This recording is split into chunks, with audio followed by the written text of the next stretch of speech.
this marker raised from one's own house or have it applied to the doors of others afflicted by the torment of the plague. The patient would often receive the punishment of death, while the rest of the family would wander around like convicted criminals, hiding their faces. The custom of shaking hands had also become very rare. People would fulfill the rituals of courtesy by greeting each other from afar.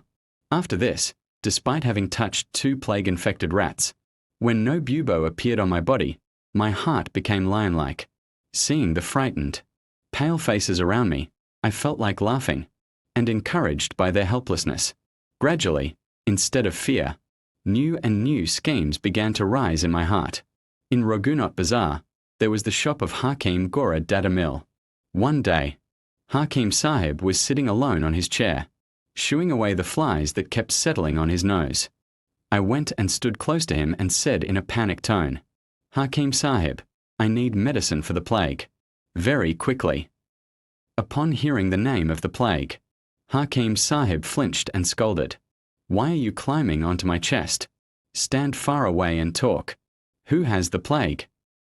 I had tied a ball of cotton, soaked in tincture of iodine, with a dirty bandage in my armpit.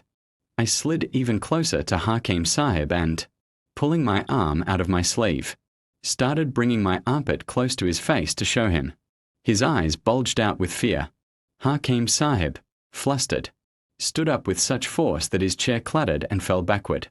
Standing far inside the shop, he started screaming, "This is a shop. A shop. Not a hospital for contagious diseases.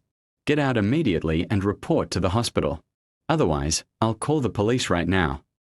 There was a jar of Gulkand on Hakim Sahib's desk. I quickly lifted the lid, grabbed a handful of the syrup-soaked sweet, and walked out of the shop. A special trait of Hakim Goradada Mill was that he would not let any item from his shop go to waste. Once, a dead lizard was spotted in a bottle of Rohini Badam, almond oil. That had an open mouth. Hakim Sahib picked it out with tweezers and hung it upside down over the mouth of the bottle for a while so that they, maximum drops of almond oil, dripping from the lizard would fall back into the bottle.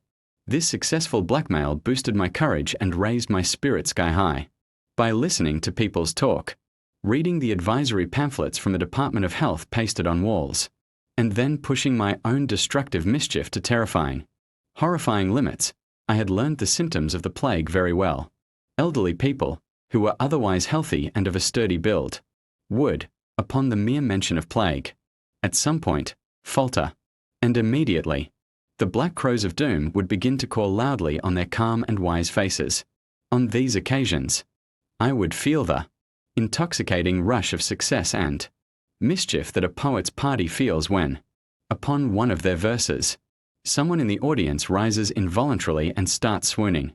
Anyway, God willing, in the next video, music.